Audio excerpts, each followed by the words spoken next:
사람들 사랑해서 나누겠습니다. 사랑합니다. 축복합니다.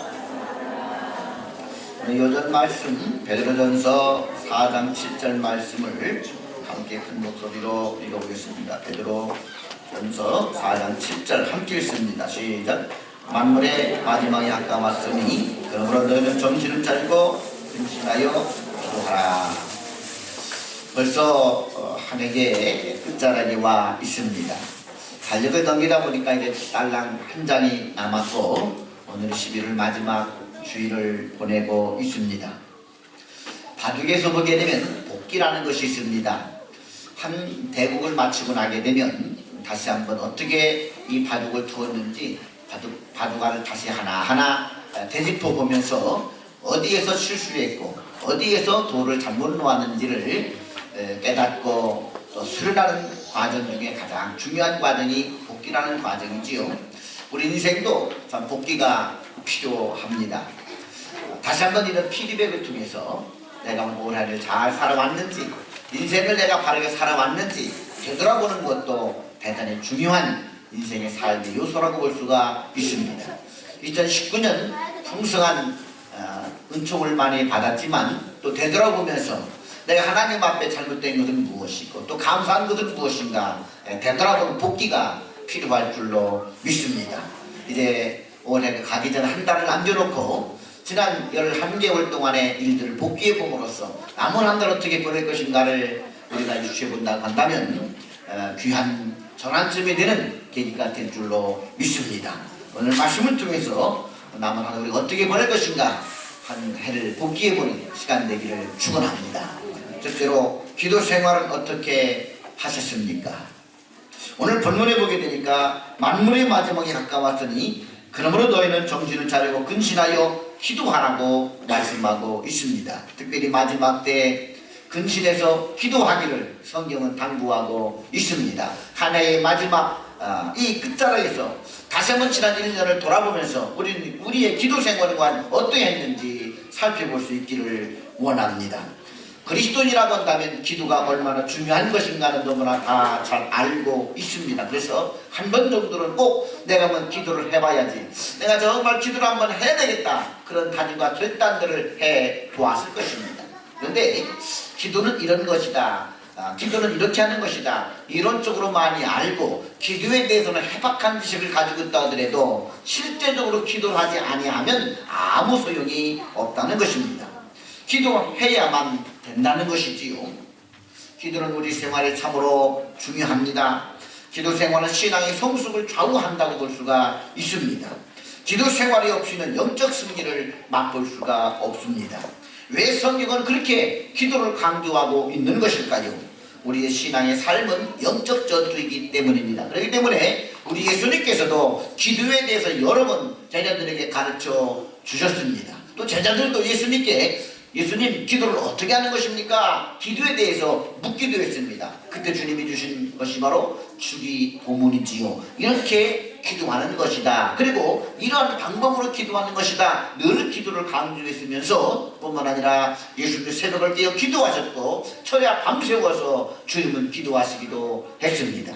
제자들에게 또 기도할 것을 당부하기도 했습니다. 오늘 성경 본문에서도 베드로 사도는 특별히 마지막 때를 사는 성도들에게 정신을 차리고 근신하여 기도하기를 당부하고 있습니다. 제자 시절 베드로가 기도하지 아니함으로 실패할 때가 참 많았습니다. 그런 자신의 제자 시절을 되돌아보면서 베드로 사도는 기도가 얼마나 중요한 것인가를 깨달았고 또 후세들에게 그렇게 가르치고 있습니다. 기도를 영적인 호흡이라고 합니다. 왜 그럴까요? 호흡이 멈추면 생명이 끊어지는 것처럼 기도의 호흡이 멈추면 영적 생명이 끊어진다는 것을 강조하기 때문인 것입니다. 기도 없이는 영적으로 승리할 수가 없고 기도 없이는 우리 영적인 삶을 살아갈 수가 없다는 것입니다. 교회가 기도하기 시작할 때 사탄 마귀는 보따리 싸고 도망갈 준비를 하게 되는 것입니다. 그래서 마귀가 최고로 공격하는 부분이 어디냐? 성도들이 기도하지 못하도록 만든다는 것입니다. 나는 바쁘기 때문에 난 할 일이 많아서 자꾸 여러 가지를 통해서 기도하지 못하도록 사탄 마귀는 성도들을 유혹하고 넘어지고 또 방해를 한다는 것이지요. 그래서 사단의 시험에 든 사람들은 늘 어떤 얘기를 하느냐, 이 기도하는 것에 대해 별로 생각을 하지 못합니다. 이렇게 변명을 하죠. 기도하지 말고 신앙생활하라, 기도하지 말고 모여서 회의만 하라, 기도하지 말고 일하라, 자꾸 이런 식으로 사탄마가 유혹을 하게 됩니다. 일을 하기 전에 반드시 기도해야 그 일이 잘 될 줄로 믿습니다. 회의하기 전에 반드시 기도해야 그 회의도 성령 충만하게 이루어질 줄로 믿습니다. 기도하고 봉사를 해야 그 봉사가 잘 될 줄로 믿습니다. 그런데 사탄 마귀는 기도하지 말고 일부터 하라, 기도하지 말고 회의를 하라, 자 그렇게 만들므로써 회의하다가 갈등과 싸움이 분란을 일으키게 되고 일을 하다가 시험에 들게 되고 봉사하다가 낙담하게 되는 것입니다. 무엇을 하기 전 반드시 기도부터 해야 될 줄로 믿습니다.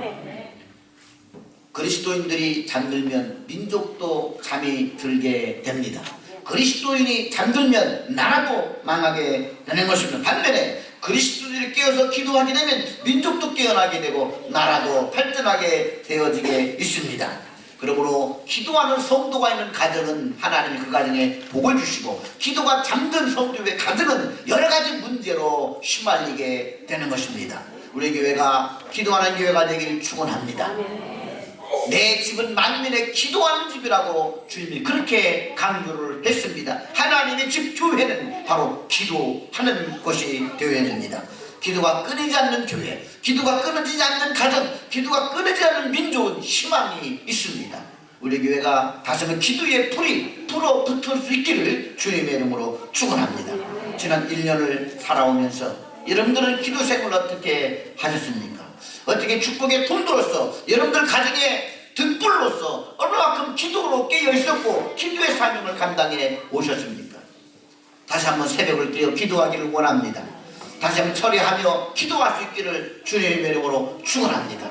그러자는 12월달 어떻게 하면 이 한 해를 잘 마감할 수 있을까? 있을까? 어떻게 하면 하나님의 비전 가운데 새해를 시작할 수 있을까 고민하고 고민하는 가운데 세월기에 기도하면서 방향을 잡았습니다. 12월은 우리가 물론 깨어서 새벽 기도하고 정말 예수님처럼 밤을 낮새고 기도하는 이 기도를 좀 해야 되겠다. 그래서 특별히 12월 한 달 금요초날은 외부 강사님들을 좀 초청을 해서 12월 특별 이 철야 기도회를 좀 가지려고 합니다. 올해 철야 기도를 보다 더하더라도 12월 한 달 4번의 금요초날 참석하면서 말씀의 은혜 받고 깨어서 기도함으로 새해를 준비해 나갈 수 있기를 주님의 이름으로 축원합니다. 둘째로 어떻게 사랑하고 사셨습니까? 오늘 8절 말씀을 같이 큰 목소리로 읽어봅니다. 시작! 무엇보다도 뜨겁게 서로 사랑할지니 사랑은 허다한 죄를 덮느니라. 말세 때 무엇보다도 그 어떤 것보다도 가장 우선시해서 가장 중요하게 무엇을 하라고 하느냐? 사랑하라는 것이지요. 뜨겁게 서로 사랑하라. 일방적으로 사랑하는 말이 아닙니다. 뜨겁게 서로 사랑하라는 것입니다. 지난 1년을 살아오면서 여러분들은 얼마만큼 사랑하며 살아오셨습니까? 사랑이 얼마나 중요한지는 말을 나누고 없이 모든 사람들이 다 알고 있는 내용입니다. 성경에서도 믿음과 소망과 사랑 이 세 가지가 항상 있을 것인데 그 중에 제일은 사랑이라고 사랑을 강조하고 있습니다. 성경에서는 사랑이 무엇인가도 또 세세히 설명해져 나옵니다. 사랑은 오래 참고 사랑은 온유하며 시기하지 아니하며 사랑은 자랑하지 아니하며 교만하지 아니하며 사랑을 강조하고 있습니다. 올 한 해 되돌아보면서 가정에서나 직장에서나 교회에서 얼마만큼 사랑을 힘쓰며 사랑을 실천하며 살아오셨는가 반드시 되돌아봐야 한다는 것입니다. 가정에서 피스메이커로 살아오셨습니까? 대부분들이 이제 남자들이 여자한테 청혼을 하고 또 사랑 고백할 때 그런 얘기를 해죠. 나와 결혼해 주세요. 일평생 당신 눈에 눈물 나지 않게 줄 겁니다.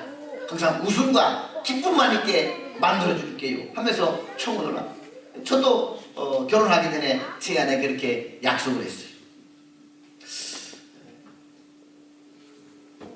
지난 한 해를 쭉 되돌아보면서 제가 살펴보니까 제가 이 가정에서 이 피스메이커를 잘 하지 못했더라고요. 이번 주 제가 이제 필리핀 우리 선교지 AMW 이사 총회가 있어서 급히 제가 2박 3일로 다녀오게 됐습니다. 공항에 수요 예배가 있기 때문에 아침 일찍 필리핀에서 떠나서 5시 공항에 도착을 해서 이제 수요 예배 드리러 오게 되는데 그래서 제 처보고 좀 차로 공항까지도 마중 나와달라 부탁을 했어요. 그랬더니 이제 왔는데 약속을 했거든요. 이제 미리 5시 어느 곳으로 오라고. 제 기억으로는 이제 1층 입국장은 복잡하고 3층 출국장은 좀 번잡하지 않으니까 3층 출국장 쪽으로 나를 5시까지 데리러 오라고 이렇게 얘기를 했어요. 그런데 제2터미널 대한항공을 타고 오다 보니 제2터미널은 가다 보니까 공항이 한가합니다. 그래서 제가 처음에 그런 얘기 했나 봐요. 이 입국장도 한가하니까 1층 입국장으로 와도 되겠다. 그렇게 분명히 제가 얘기를 했는데 제 머릿속에는 항상 어떤 고정관념이 있었냐면은 항상 제가 1터미널을 사용하기 때문에 보통 출국장으로 그동안 왔었지 이렇게 생각을 했던 것입니다. 이번에는 입국장으로 오라고 얘기를 했는데 제 생각은 지금까지 계속 출국장으로 마중을 나왔었거든요.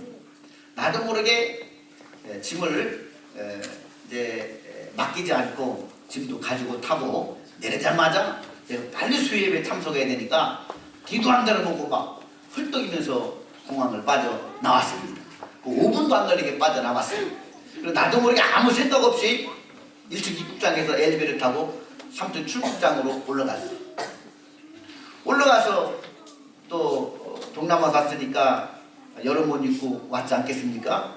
그 밖에 나가서 덜덜 떨면서 5분 동안을 기다립니다. 이게 왜 이렇게 안 오는 거야? 분명히 통화 5분 전에 했는데 전화를 해봤더니 입국장에서 기다리고 있는 거예요. 그래서 제가 화를 냈습니다.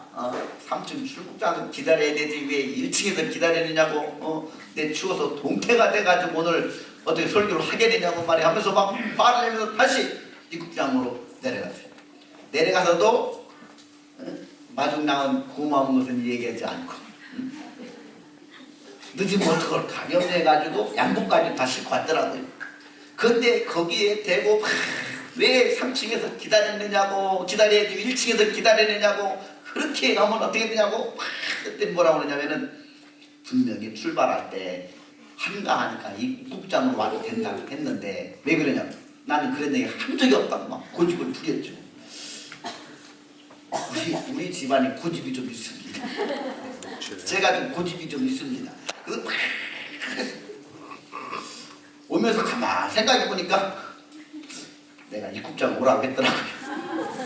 근데 이걸 내가 얘기를 해야 되는데 또 자존심이 있어가지고 이야기는 못하고 아무 얘기도 않고 공항에서 이 집에까지 아무 얘기도 안 하고 허잡 왔어요.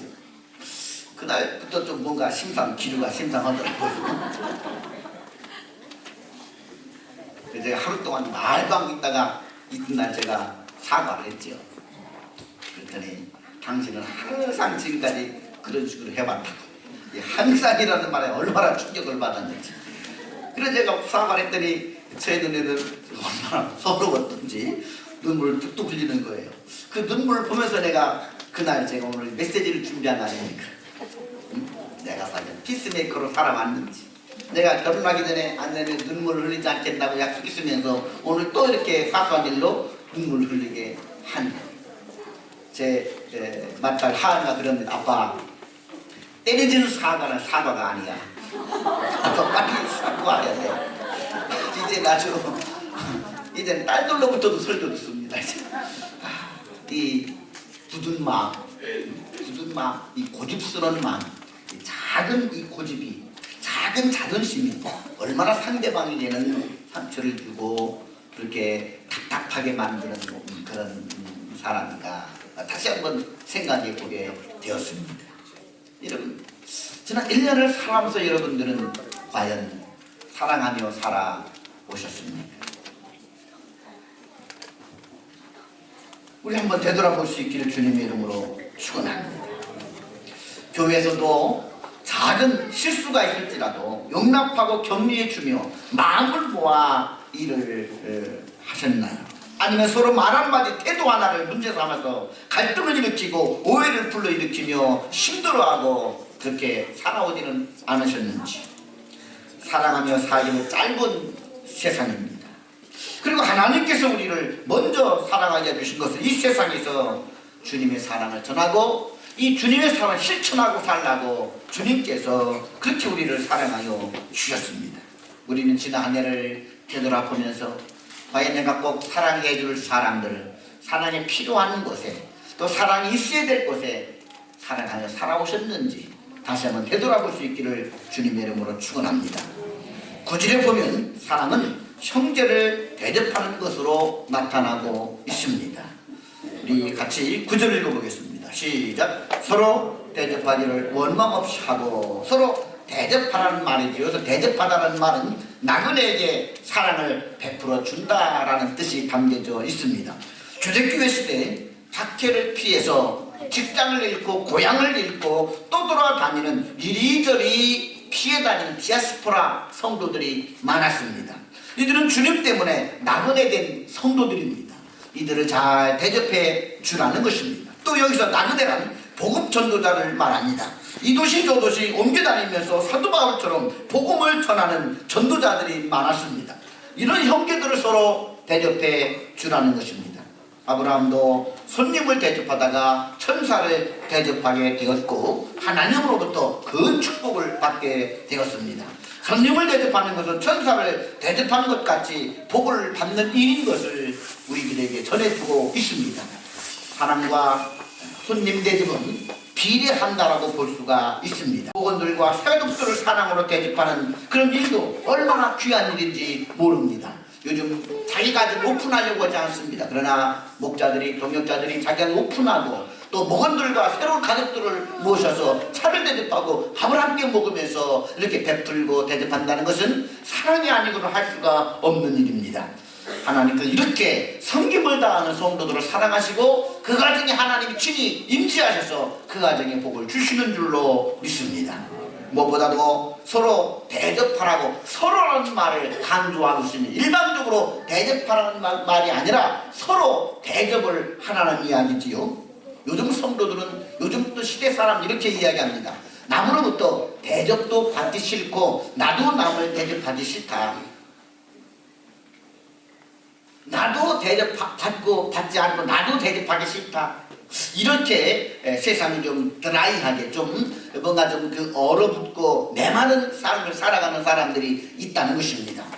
이게 무슨 사람 사는 세상입니까? 이게 무슨 예수 믿는 성도들의 태도라는 말입니까? 서로 대접하기를 성경은 강조하고 있고 서로 대접하고 사랑하는 것을 이것이 성도의 본분이라고 분명하게 이야기하고 있습니다. 서로 대접하기를 원합니다. 사랑을 나누며 살라는 말입니다. 오고 가는 정이 있어야 한다는 것입니다. 좀 대접하라고 그러니까 물질을 생각하지 않을 수가 없습니다. 좀 물질이 있는 사람들은 뭐 10,000원짜리 갈비탕 한 그릇 대접하게 되면은 좀 물질이 좀 없는 사람은 비록 3,000원짜리 조그만 3,000원짜리지만 짜장면 하나 대접하면서 서로 정을 나누라는 것입니다.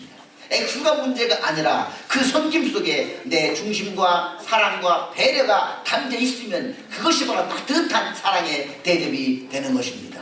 없다라고 늘 웅크려만 있다가 보게 되면 관계가 끊어지게 되고 사람 사는 재미와 행복과 기쁨을 누리지 못하게 되는 것입니다. 서로 배려하고 서로 섬기고 서로 아끼고 사랑하는 가운데 그 속에서 사람 사는 맛이 나고 따뜻한 세상을 만들어가게 되는 것입니다. 저는 요즘 자식을 키우는 재미를 솔솔 보게 되는데요.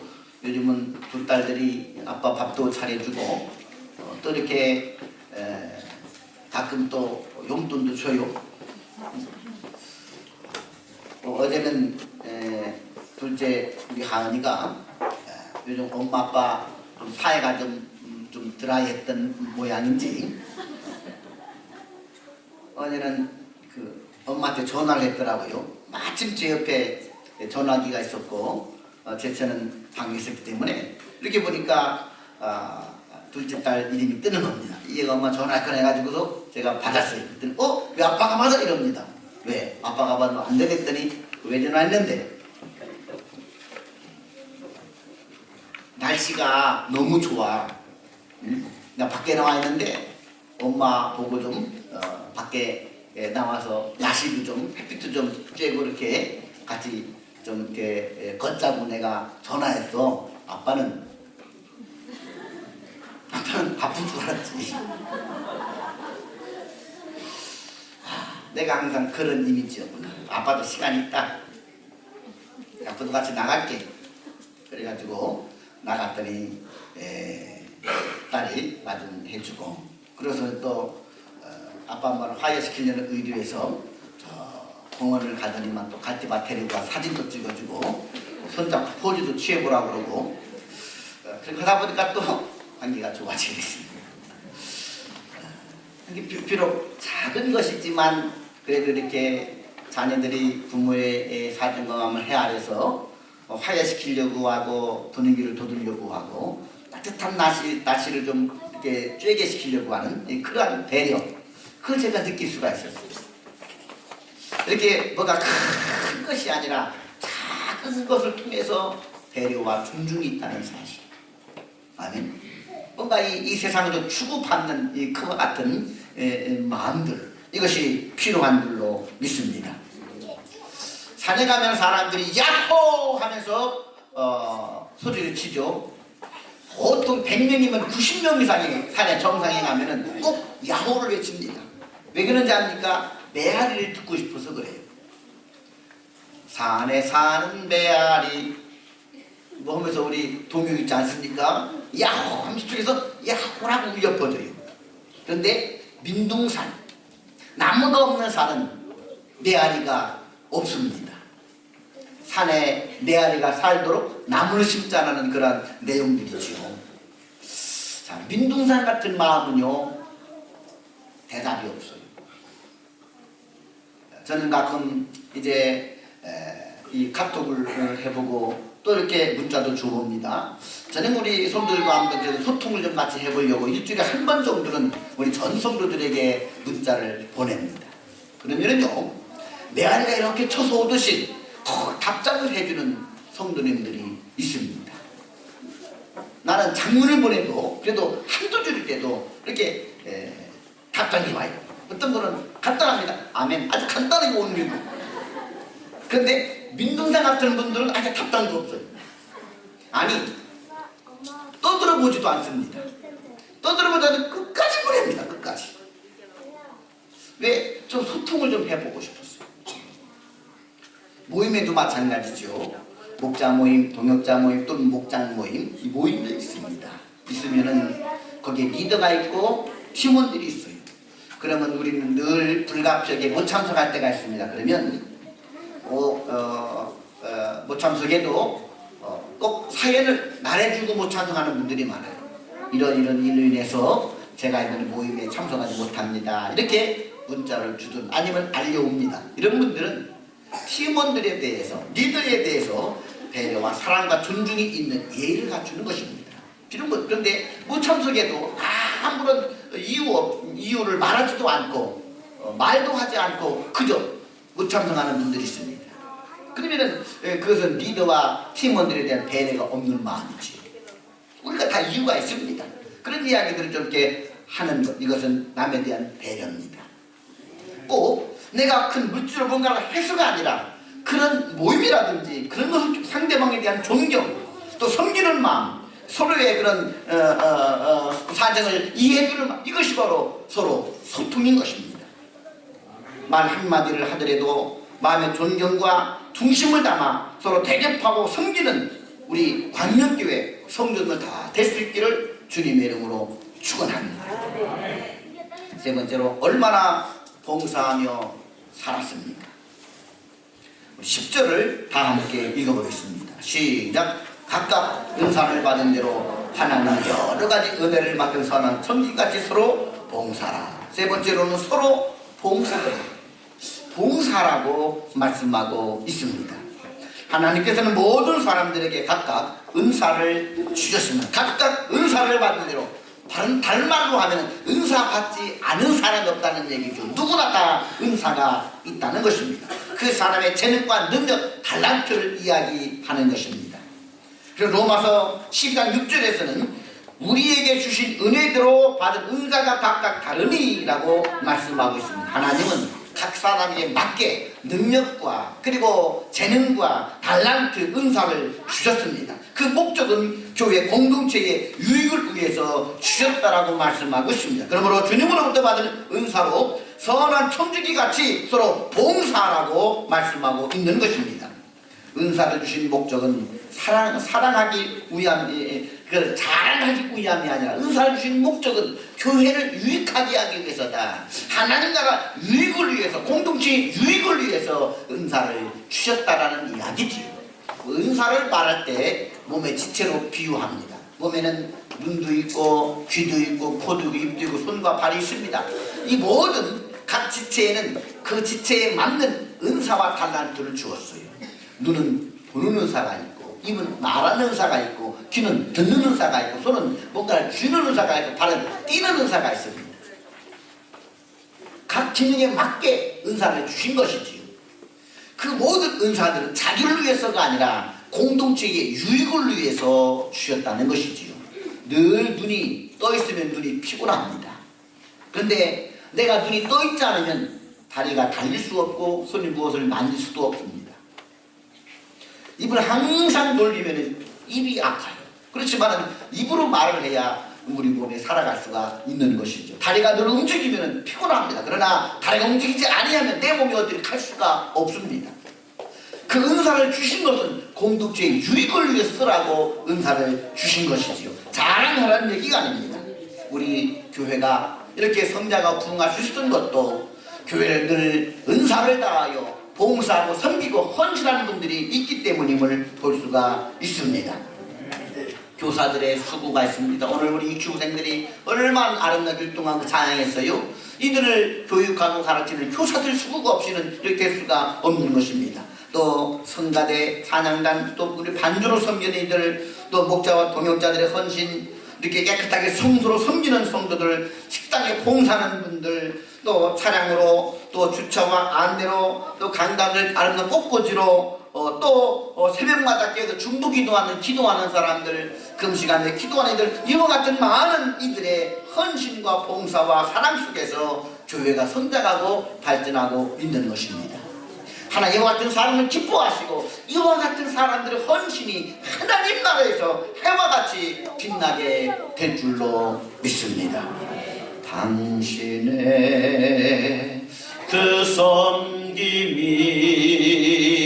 전국에서 해같이 빛나리.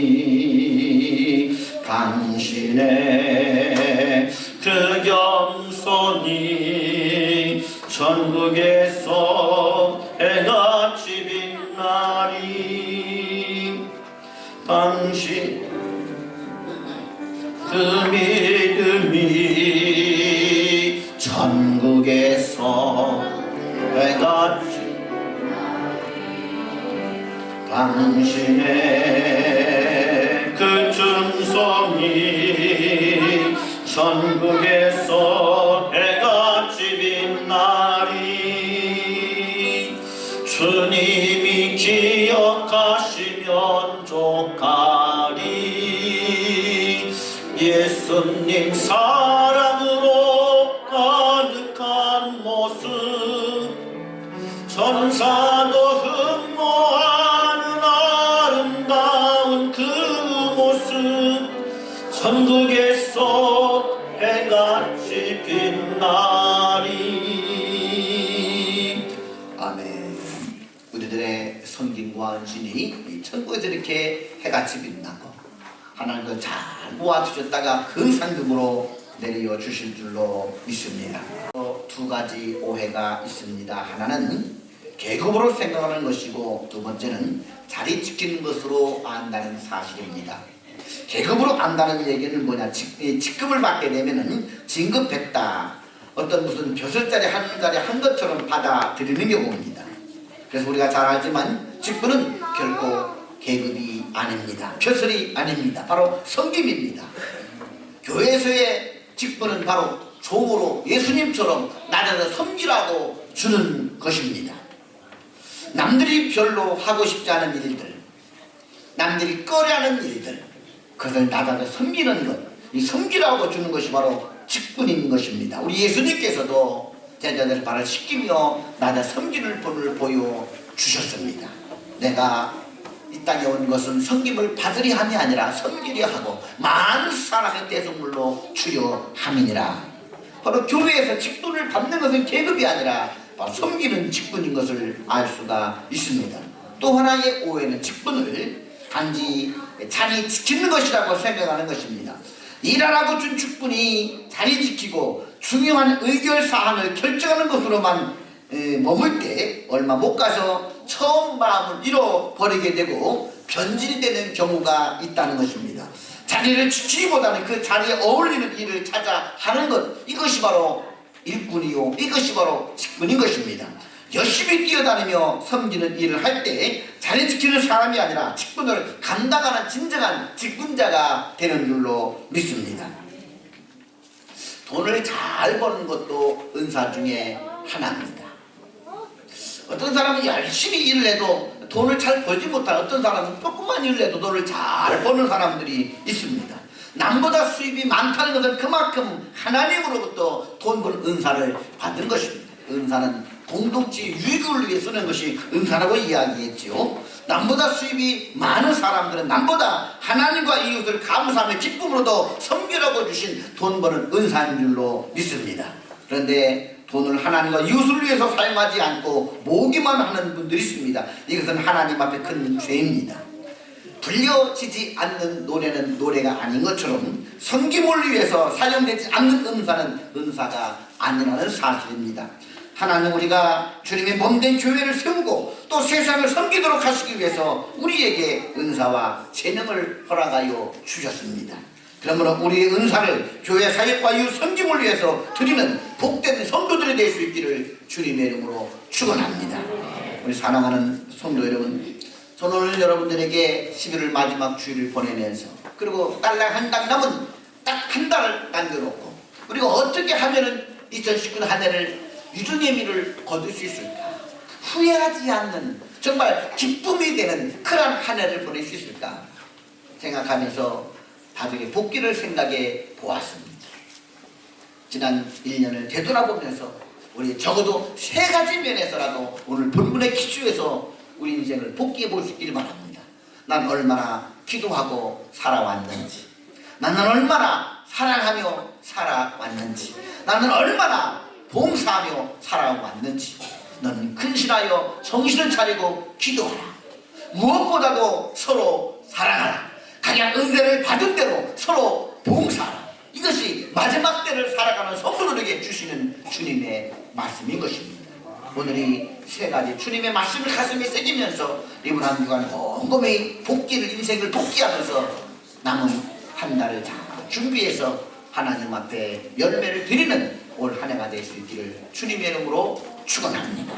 기도드리겠습니다. 사랑과 은혜가 풍성하신 아버지 하나님, 한 해의 끝자락에서 정말 내가 올해 어떻게 살아왔는지, 얼마큼 기도 생활을 심심히 살아왔는지, 어떻게 서로 사랑하며 살았는지, 어떻게 서로 봉사하며 살았는지 되돌아보는 그러는 가운데 마지막 한 달 남은 2019년을 의미있게 살아가게 도와주시옵시고 우리 인생의 하나님 마지막 때를 건강한 삶을 살아가도록 축복하여 주시옵소서.